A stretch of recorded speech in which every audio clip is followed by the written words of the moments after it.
ഉരുളൻകിഴങ്ങും എടുത്തിട്ടുണ്ട്. ഇത് രണ്ടും ഞാനിവിടെ 400 ഗ്രാം വെച്ചെടുത്തിട്ടുണ്ട്. ഈ കോളിഫ്ലവർ കട്ട് ചെയ്തെടുക്കുമ്പോൾ ഇതേപോലെ ഫ്ലവർ കുറച്ച് വലിയ പീസായിട്ട് വേണം കട്ട് ചെയ്തെടുക്കാൻ വേണ്ടിയിട്ട്. ഉരുളൻകിഴങ്ങും അങ്ങനെ തന്നെ കുറച്ച് വലിയ പീസായിട്ട് ഇങ്ങനെ കട്ട് ചെയ്തെടുക്കുക.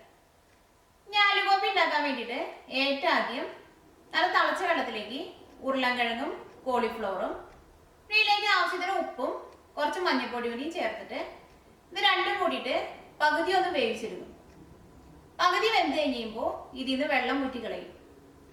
അത് കഴിഞ്ഞിട്ട് ഇത് പതുക്കെ ഒന്ന് ഫ്രൈ ചെയ്തെടുക്കും. ഡീപ് ഫ്രൈ ചെയ്യേണ്ട ആവശ്യമില്ല, പതുക്കെ ചെറുതായിട്ടൊന്ന് ഫ്രൈ ആയാൽ മതി. ആലുഗോബി ഉണ്ടാക്കുമ്പോൾ ഇങ്ങനെ ഫ്രൈ ചെയ്തിട്ട് ഉണ്ടാക്കിയിട്ടുണ്ടെങ്കിൽ ശരിക്കും നമ്മൾ റെസ്റ്റോറൻറ്റിൽ ഇത് കഴിക്കണ ആ സെയിം ടേസ്റ്റ് കിട്ടും. അങ്ങനെ ഫ്രൈ ചെയ്യാണ്ട് ഉണ്ടാക്കിയിട്ടുണ്ടെങ്കിൽ ഉരുളൻകിഴങ്ങും കോളിഫ്ലവറും കുഴഞ്ഞ പോലെയാവും. പിന്നെ ഇതിലേക്ക് വേണ്ടത് തക്കാളിയാണ്. അതിന് വേണ്ടിയിട്ട് ഞാനിവിടെ 2 വലിയ തക്കാളി ചോപ്പ് ചെയ്തെടുത്തിട്ടുണ്ട്, ഒരു മീഡിയം സവോള ചോപ്പ് ചെയ്തെടുത്തത്, 1.5 table spoon ginger garlic paste, പിന്നെ പച്ചമുളക്. ഞാനിവിടെ 2 പച്ചമുളക് സ്ലൈസ് ചെയ്തെടുത്തിട്ടുണ്ട്. പിന്നെ ഇതിലേക്ക് നമുക്ക് വേണ്ട മസാലപ്പൊടികൾ. അതിന് വേണ്ടിയിട്ട് ഞാനിവിടെ 1/2 ടേബിൾ സ്പൂൺ മഞ്ഞൾപ്പൊടി എടുത്തിട്ടുണ്ട്. ഈ 1/2 ടേബിൾ സ്പൂൺ മഞ്ഞൾപ്പൊടിയിൽ നിന്ന് കുറച്ച് മഞ്ഞൾപ്പൊടി ഈ തിളച്ച വെള്ളത്തിലേക്ക് ചേർക്കാനും വേണം. പിന്നെ 1/2 tablespoon garam masala, 3/4 tablespoon ജീരകത്തിന്റെ പൊടി, 1/2 ടേബിൾ സ്പൂൺ ജീരകം, 1.5 ടേബിൾ സ്പൂൺ മുളക് പൊടി. മുളക് പൊടി നമ്മുടെ എരിവിനനുസരിച്ച് ചേർക്കാം. ഇതിലേക്ക് മല്ലിപ്പൊടി ചേർക്കണില്ല. പിന്നെ വേണ്ടത് കസൂരി മേത്തിയാണ്. കസൂരി മേത്തി എന്ന് വെച്ചിട്ടുണ്ടെങ്കിൽ ഉലുവയുടെ ഇല ഉണക്കിയെടുത്തതാണ്. ഇത് കുറച്ച് ചേർക്കാം. പിന്നെ ഇത് ഗാർണിഷ് ചെയ്യാൻ വേണ്ടിയിട്ട് ഞാനിവിടെ ഒരു ചെറിയ കഷ്ണം ബട്ടറും ഒരു ചെറിയ കഷ്ണം ഇഞ്ചി നല്ല കനം കുറച്ചിട്ട് ഇതേപോലെ സ്ലൈസ് ചെയ്തിട്ടുണ്ട്. അപ്പൊ നമുക്ക് നോക്കാം ഇതെങ്ങനെ ആലുഗോബി ആക്കാന്ന്. ഇപ്പൊ കോളിഫ്ലവറും ഉരുളൻകിഴങ്ങും വേവിച്ചെടുക്കാനുള്ള വെള്ളം നന്നായിട്ട് തിളച്ചിട്ടുണ്ട്. ഇതിലേക്ക് ഉപ്പ് ചേർക്കാം, കുറച്ച് മഞ്ഞൾപ്പൊടി ചേർക്കാം, ഇതിലേക്ക് കോളിഫ്ലവർ ചേർക്കാം,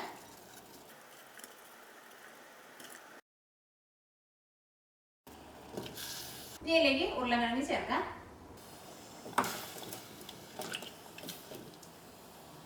ഇനി ഇത് മൂടി വെച്ചിട്ട് പകുതി ഒന്ന് വേവിച്ചെടുക്കാം. ഉരുളൻകിഴങ്ങും കോളിഫ്ലവറും പകുതി വെന്തിട്ടുണ്ട്. ഇതിൽ നിന്ന് നമുക്ക് വെള്ളം ഊറ്റി കളയാം.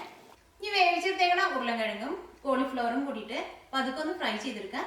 ഫ്രൈ ചെയ്തെടുക്കാൻ വേണ്ടിയിട്ട് ഒരു പാൻ വെച്ചിട്ട് ചൂടാക്കാം. ഇപ്പൊ ഫ്രൈ ചെയ്തെടുക്കാനുള്ള പാൻ നന്നായിട്ട് ചൂടായിട്ടുണ്ട്. ഇതിലേക്ക് നമുക്ക് കുറച്ച് ഓയിൽ ഒഴിക്കാം.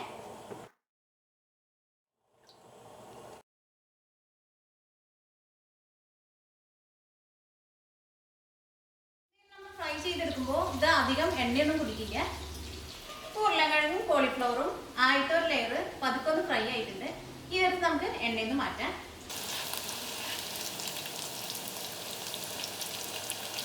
ഇനി ബാക്കിയുള്ളതും കൂടിയിട്ട് ഇങ്ങനെ തന്നെ ഫ്രൈ ചെയ്തെടുക്കാം.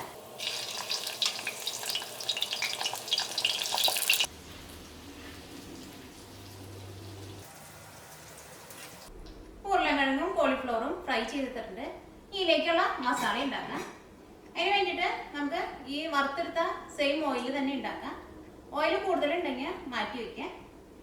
ഈ ചൂടായ ഓയിലിലേക്ക് ഏറ്റവും ആദ്യം ജീരകം ചേർക്കാം. ഇപ്പം ജീരകം നന്നായിട്ട് മൊരിഞ്ഞിട്ടുണ്ട്. ഇതിലേക്ക് പച്ചമുളക് ചേർക്കാം.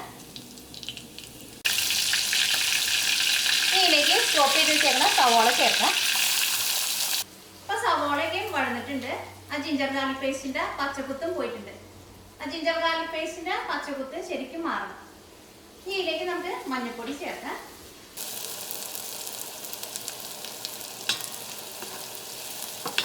ഇപ്പം മഞ്ഞൾപ്പൊടിയും എണ്ണയിൽ കിടന്ന് നന്നായിട്ട് മൊരിഞ്ഞിട്ടുണ്ട്. ആ മഞ്ഞളിൻ്റെയും പച്ചക്കുത്ത് പോയിട്ടുണ്ട്. ഇതിലേക്ക് നമുക്ക് മുളക് പൊടി ചേർക്കാം. ഞാൻ ഇതിലേക്ക് കാശ്മീരി മുളക് പൊടിയാണ് ചേർക്കുന്നത്.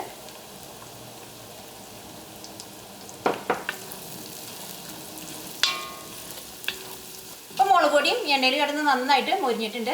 ഇതിലേക്ക് നമുക്ക് തക്കാളി ചേർക്കാം. തക്കാളി ചേർത്ത് കഴിഞ്ഞിട്ട് ഇതിലേക്ക് നമുക്ക് ജീരകത്തിൻ്റെ പൊടി ചേർത്താൽ മതി.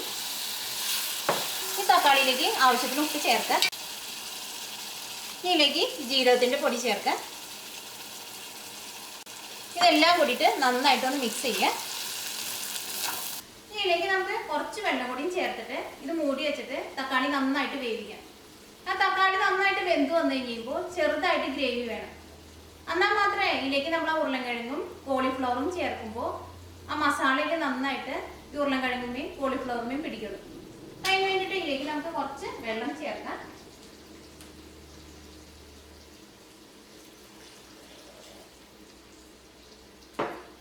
ഇത് മൂടി വെച്ചിട്ട് ഈ തക്കാളി നന്നായിട്ടൊന്ന് വേവിച്ചെടുക്കാം.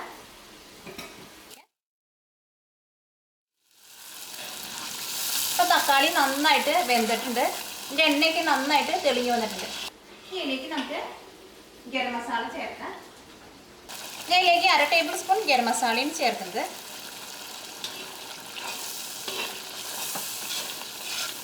ഇതിലേക്ക് നമ്മൾ വറുത്ത് വെച്ചേക്കണ ഉരുളൻകിഴങ്ങും കോളിഫ്ലവറും ചേർക്കാം.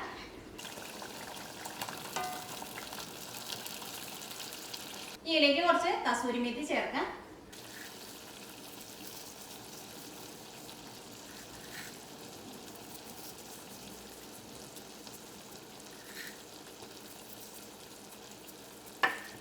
ഇത് നന്നായിട്ടൊന്ന് മിക്സ് ചെയ്യാം.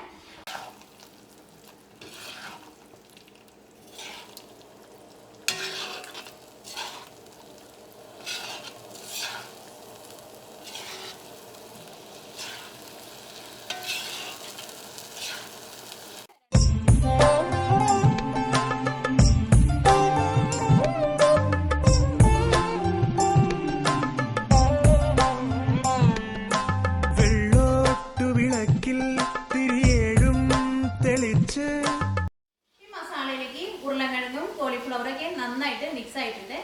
നമ്മുടെ ആലുഗോബി റെഡി ആയിട്ടുണ്ട്.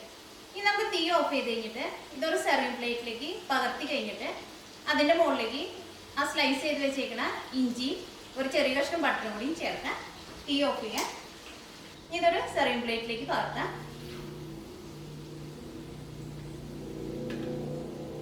ഇതിൻ്റെ മുകളിലേക്ക് സ്ലൈസ് ചെയ്ത് വെച്ചേക്കണ ഇഞ്ചി ചേർക്കാം.